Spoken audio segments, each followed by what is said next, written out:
Test 8, Section 1. In this section, you'll hear a conversation between David and Claudia about their holiday trip.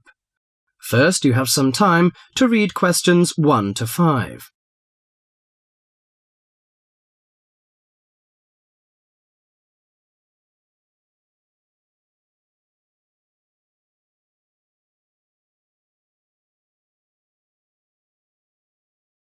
Now listen to the conversation and answer questions 1 to 5.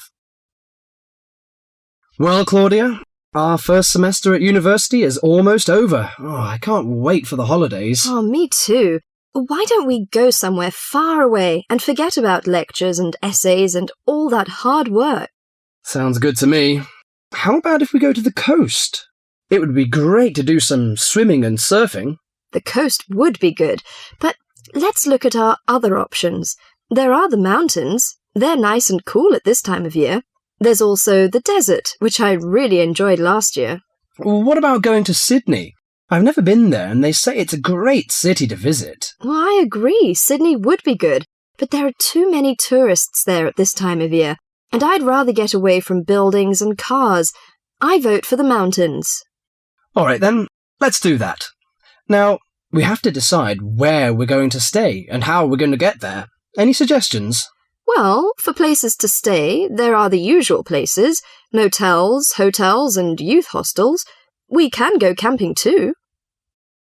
I'm afraid I'm not a very good camper. I tend to feel a bit frightened sleeping outdoors. All right, we'll forget about camping. So, what do you prefer? Well, since neither of us has a lot of money, I don't think a hotel or motel would be possible. How about a youth hostel? Oh, I'd rather not go to a youth hostel. They're cramped and noisy, and the person in the bed next to you might be a snorer. No, I think we should find a small holiday house to rent, and if we get a few more friends to join us, it will be really cheap. Okay. You know, it's the first time for me to travel to the mountains. What do you suggest to take? Mosquito net, I guess. Mosquito net is useful, but I don't want to add more weight to our luggage. So the insect repellent can do, I think. Besides, aspirins are necessary and some cold cure, in case we feel sick or something like this. Do you think we need binoculars and a camera? Well, it would be a good idea to take binoculars. As to a camera, I'm not very for it. I'd rather record the scenes in my mind. You're right. What about the money? How much do you think is enough and how we should take it? I've learned from a friend about the cost. He told me that they spent about $480 for 1 week's tour, so I think $500 would be enough. We may need over $300 for the house. Have you got any traveller's checks? No, I haven't, but I've got a credit card and a saving card. Then take the credit cards with us. It would be more convenient to pay the house fees with a credit card.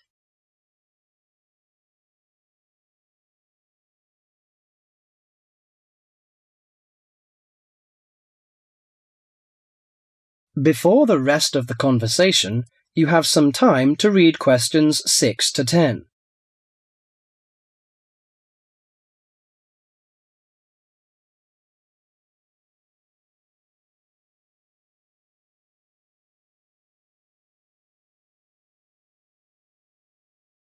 Now listen carefully to the rest of the conversation and answer questions 6 to 10.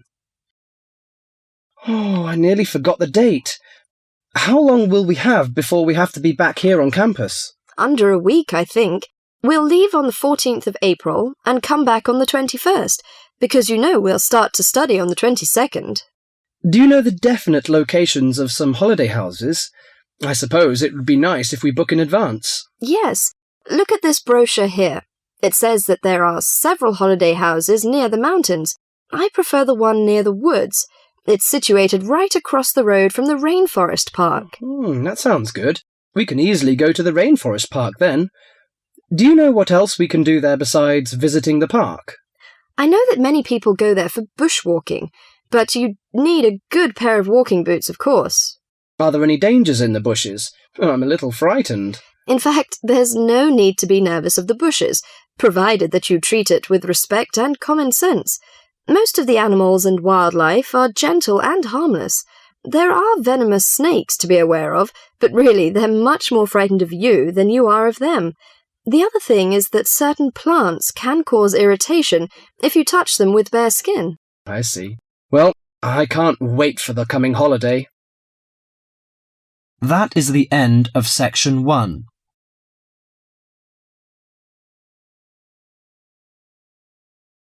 You now have half a minute to check your answers.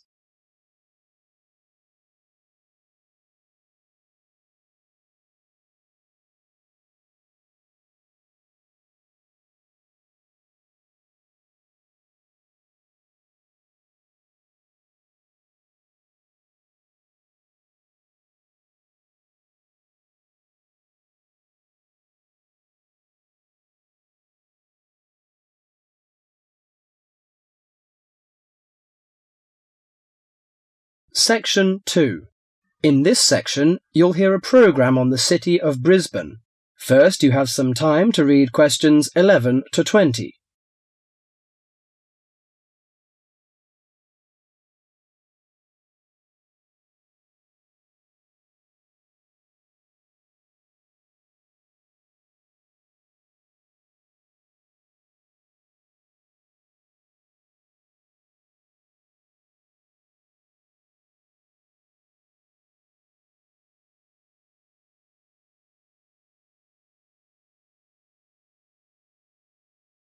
Now listen to the conversation and answer questions 11 to 20. Today in our Around the World programme, Mr. White is going to recommend a charming city to you, Brisbane. Good morning, ladies and gentlemen. Have you ever been to Brisbane? Well, if you are looking for a mild climate, a relaxed atmosphere, and a lot of culture, Brisbane might be the place for you. Its sunny cafes and offshore islands attract surfers and sun lovers, but it is also the arts capital of Queensland, with many museums and art galleries. This thriving artistic setting mixes well with Brisbane's beach town atmosphere. Together, these two qualities make Brisbane a very desirable place to live. No wonder since 1980 over 500,000 Australians have moved here. Brisbane is now Australia's third largest city. English settlers living in Australia established Brisbane in 1842. At that time, more than 100,000 Aboriginal Australians were living in Queensland. As the settlers discovered Queensland's resources, more and more of them moved in. Regretfully, the settlers drove the Aboriginal Australians from their lands. By 1859, Brisbane had grown into a prosperous city. In 1988, the world watched as Brisbane hosted the World Expo. This international fair showcased new technology, but it also showed off the city of Brisbane to the world. Brisbane also hosts a wide range of events year-round. In April, everyone can enjoy a few laughs at the Comedy Festival, and movie lovers will enjoy a film festival that takes place every August. For 2 weeks in September, there is an outdoor festival of the arts. In October, a music festival draws a large crowd. And in January, you can see Brisbane's most bizarre event. You may be surprised to hear that. The annual cockroach races. That's right, people really do train and race cockroaches. Brisbane's nice climate and compact design makes it easy to explore on foot. Follow the golden arrows in a footpath around the city centre. This will lead you on a tour of Brisbane's historical district. From the city centre, take a boat across the Brisbane River to South Bank. This area is popular for its bike paths, beach and weekend market. Hundreds of artists display their wares at this market. It's a great place to pick up some interesting handicrafts. Well, I think what you must be interested in is the unique native animals. Yes, you shouldn't visit Australia without seeing its trademark animals, the koala and kangaroo. The Lone Pine Koala Sanctuary has both. It is located just outside the city centre in beautiful parkland. You can hold one of the park's 130 koalas or feed the kangaroos. Another quiet refuge from the city is Mount Coot-tha, about 8 kilometres from Brisbane. On a clear day, it offers spectacular views of the city. It also has hiking trails and beautiful gardens. Along the Brisbane River, a sunset cruise is also very relaxing. The areas around Brisbane are impressive. A coastal drive south of Brisbane will take you along the Gold Coast. This famous coastline boasts some of Australia's best beaches. Stradbroke Island is another easy day trip from Brisbane. A cliff on the island called Point Lookout offers a great view. From there you can see dolphins swimming below. Brisbane Forest Park, to the north of Brisbane, is a great place for hiking and camping.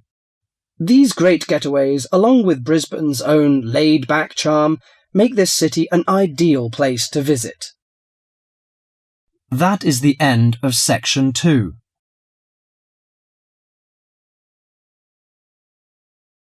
You now have half a minute to check your answers.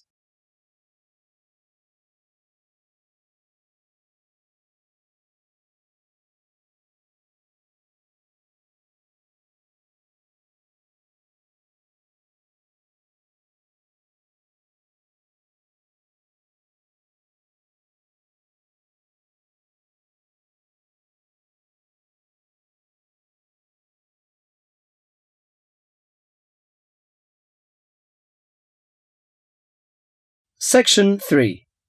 In this section, you'll hear two students discussing a survey they have to write as an assignment. First, you have some time to read questions 21 to 30.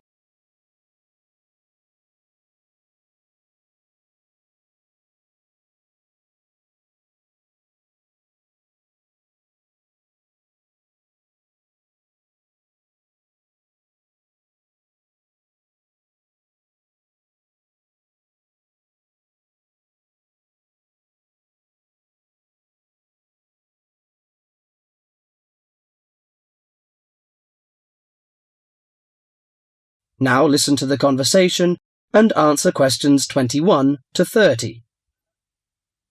How is your market research project going, George? Very well, actually, Anna.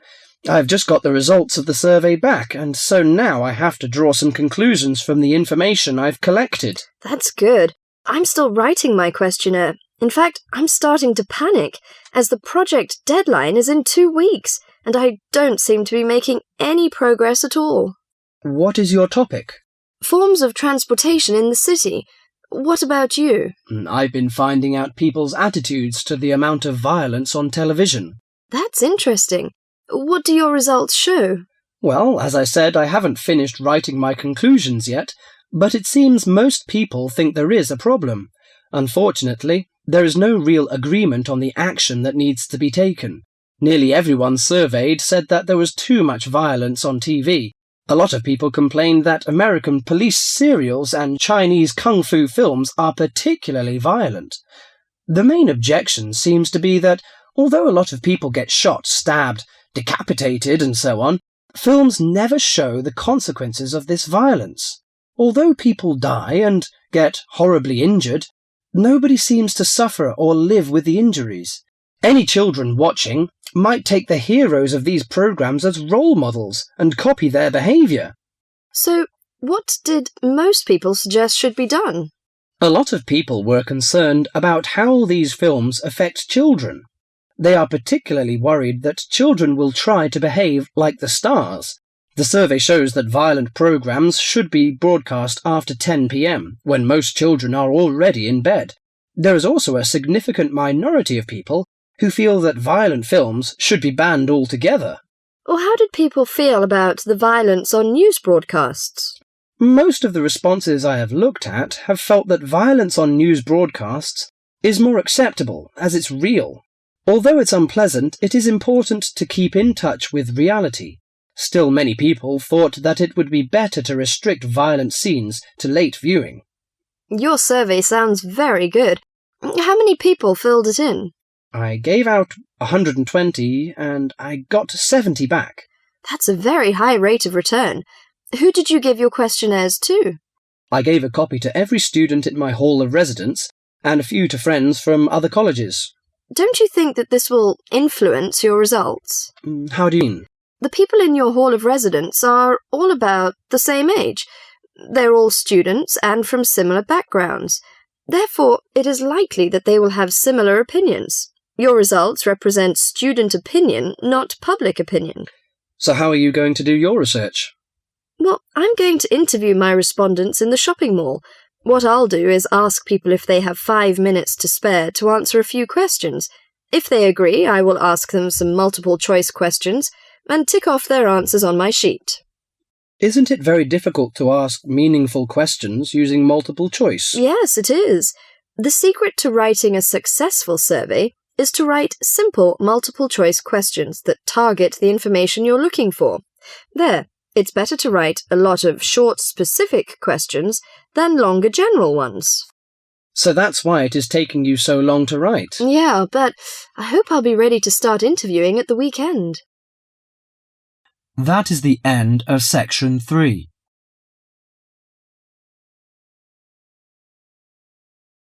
You now have half a minute to check your answers.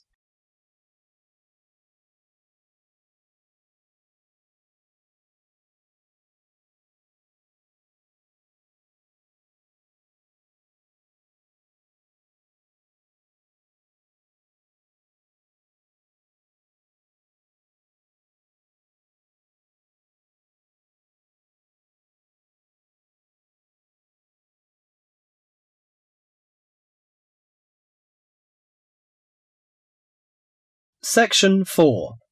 In this section, you'll hear an introduction on the adventure class. First, you have some time to read questions 31 to 40.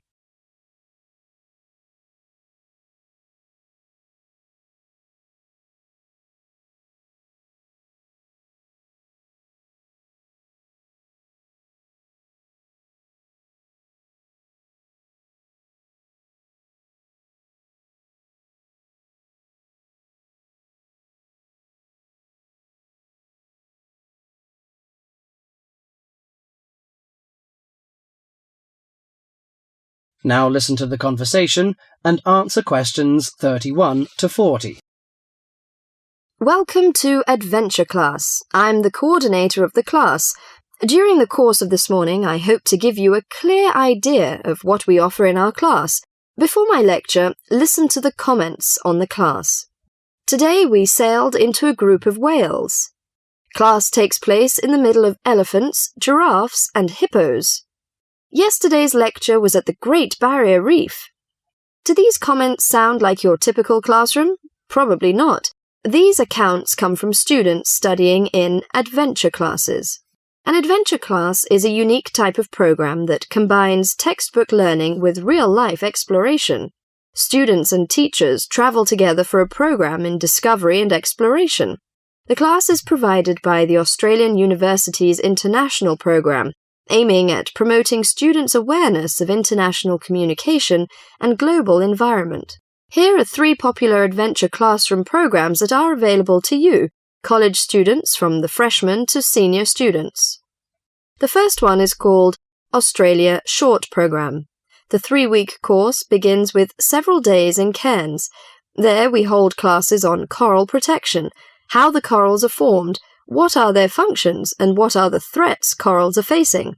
Students then spend the next 2 weeks on a study tour of Queensland. Known for its sunny beaches, rainforests, and remote outback, Queensland provides a rich learning environment. The highlight of the program is the tour to the Great Barrier Reef. Activities include hiking, birdwatching, and boating. By experiencing local culture up close, students explore the connection between local people and the environment. 6 semester credits are given by the Australian University's International Program, and the tuition fee is $1,950. African Safari Program is another popular class.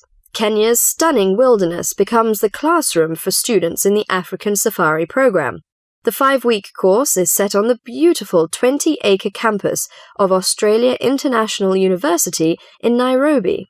University professors combine classroom instruction with hands-on experience to teach wildlife management.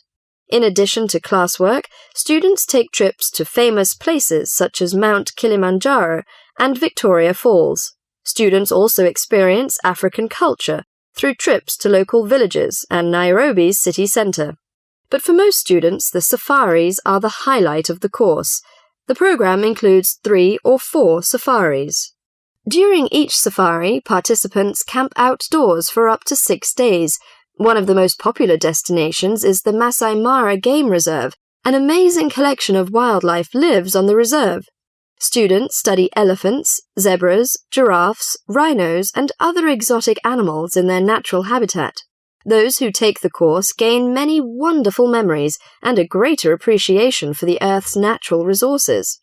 Students earn 8 college credits for the program. The cost of tuition is $4,950. The last on the list is Sea Education Association, SEA. The SEA program is a one-of-a-kind opportunity where students live and learn aboard a tall ship. The course combines ocean research with instruction and personal experience in sailing.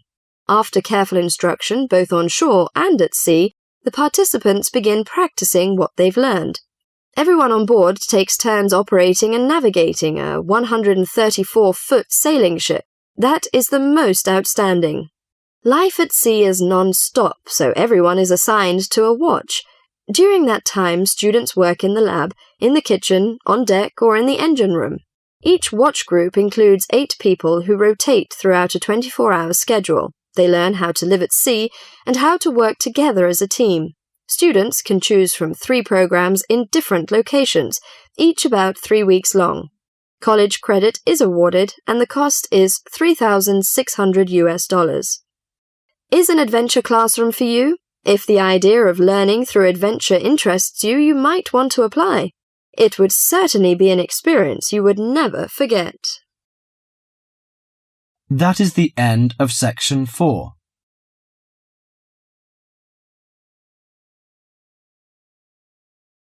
You now have half a minute to check your answers.